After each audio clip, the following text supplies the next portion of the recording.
Outra pergunta aqui também, muito comum.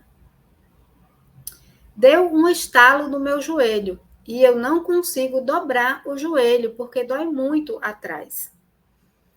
Isso é comum de acontecer porque isso daí é uma crise do cisto de Baker, certo? Quando você sente esse estalo, é porque ele estourou. E quando ele estoura, você começa a não conseguir dobrar o joelho, porque vai inchar, ou na parte mais interna, ou na parte mais superficial do joelho. Então, às vezes, você vê o inchaço, às vezes você não consegue ver, né? E quando esse inchaço é mais interno, a gente chama de derrame intraarticular, certo? Por isso não consegue dobrar o joelho, a dor aumenta, e o estalo é quando ele estoura, tá? E normalmente ele está localizado justamente atrás do joelho. Por isso, essa dor intensa fica lá atrás. Aline, e como é que eu faço para resolver esse problema do cisto de Baker? Que causa tantos problemas, né? Inchaço, dificuldade de dobrar o joelho, dor aumentada. Infelizmente, o cisto de Baker também não tem cura. E não tem como a gente se livrar dele de uma vez por todas fazendo uma cirurgia, por exemplo.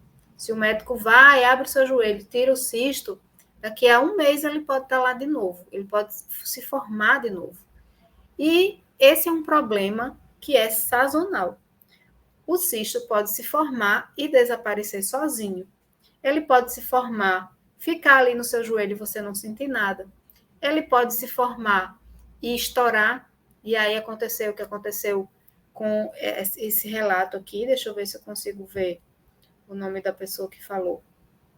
Não dá para ver o nome, mas pode acontecer isso, tá? Todos esses cenários são possíveis.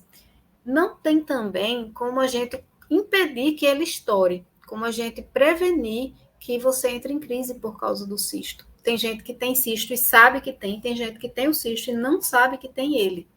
Também é um outro problema grande desse cisto. E o que é esse cisto, na verdade? É uma bolinha de água que se forma dentro do joelho. Quando o joelho fica inflamado por muito tempo, isso vai aumentando a quantidade de água que tem lá dentro do joelho.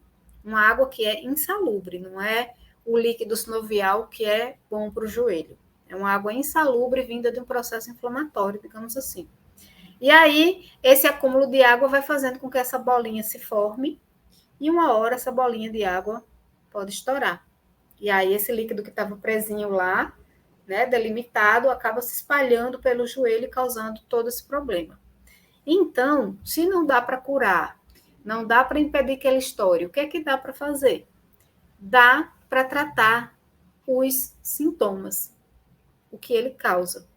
Então, se ele estourou e causou inchaço, você vai tirar a água acumulada causada pelo líquido, através de drenagem, da utilização correta de compressas, tudo, e até a posturoterapia também pode ajudar para tirar esse excesso de água que a crise do cisto causou. É assim que você consegue conviver com ele. Agora, se você tem o cisto e não sabe o que fazer, não faz a menor ideia do que fazer para eliminar esses problemas que ele causa o mais rápido possível, você está bem complicada nesse caso. Porque esse líquido que estourou, se você não sabe o que fazer com ele, pode acabar acontecendo dele ficar aí muito tempo no seu joelho. E aí esse líquido vai endurecendo cada vez mais, duro, duro, duro, duro, e pode chegar a um ponto de nunca mais esse enrijecimento poder ser solto no seu joelho. Pode acontecer. Quanto mais duro o edema fica, mais difícil fica tirar ele lá, o inchaço. Mais difícil. Às vezes você só consegue indo para uma clínica de fisioterapia, aplicando calor profundo, e às vezes nem isso. E aí, sabe qual é o pior problema disso aí? É que a dor não vai embora mais nunca. E isso é bem preocupante. Se o edema fica duro a ponto de você não conseguir tirar com mais nada, e aquele inchaço fica no seu joelho, não tem mais nada nesse mundo que tire a dor dali. Se o calor profundo não consegue mais tirar, se massagem não consegue tirar, nada tira, vai ficar ali. E isso é muito preocupante, porque tomar remédio não vai adiantar, botar compressa não vai adiantar, vai atrapalhar o resto da sua vida. É mais um motivo pelo qual não dá para ficar adiando o seu tratamento. E digo mais, não dá para ficar leiga, sem saber o que fazer, dependendo de consulta de médico, dependendo de fisioterapia, dependendo disso e daquilo. Primeiro, porque às vezes você vai marcar consulta com o médico, ele só tem agenda para você daqui a 1 mês, 2 meses. A fisioterapia, às vezes você precisa esperar uma vaga na fisioterapia que vive lotada. Aí esse tempo que você está esperando, o inchaço está lá dentro do seu joelho, endurecendo, piorando e você perdendo tempo. E o pior de tudo, sendo obrigada a conviver com uma dor muito maior, porque não está tendo assistência de um profissional. Né? Esse é o primeiro ponto. O segundo ponto, quando você não sabe o que fazer, você fica escrava daquele sintoma. Aí você vai ter que conviver com a dor exacerbada atrás do joelho, ao passo que se você soubesse o que fazer, você poderia resolver esse problema assim. Então, receber orientações sobre o que você pode fazer para eliminar todos esses sintomas na sua casa, você aprender a fazer tudo isso, nem tem preço. Você se livra de tantos problemas que não dá nem para começar a contar aqui. Você se livra de ficar totalmente dependente de médico, de clínica de fisioterapia, se livra de ter que ficar convivendo com tanta dor, se livra até dessa sensação de impotência que você pode sentir, de, meu Deus, eu não sei mais o que fazer. Eu escuto isso direto das pessoas que começam a me seguir. Aline, pelo amor de Deus, me ajuda, eu não sei mais o que fazer para me livrar dessa dor. Chega a ser desesperante.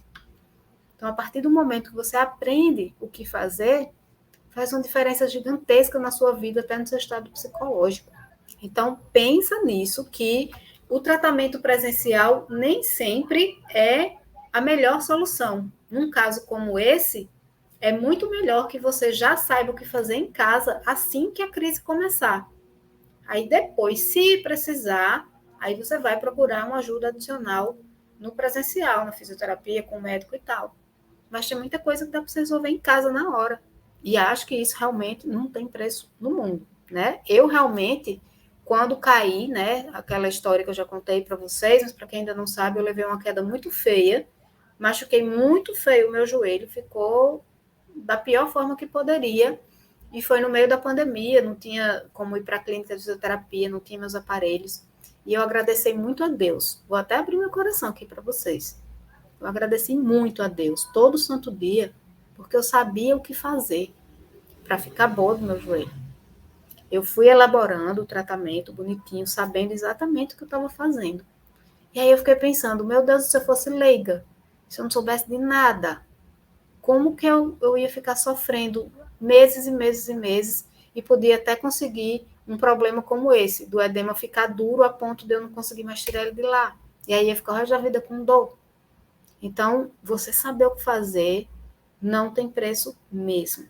E eu digo isso realmente porque eu passei por isso, por experiência própria.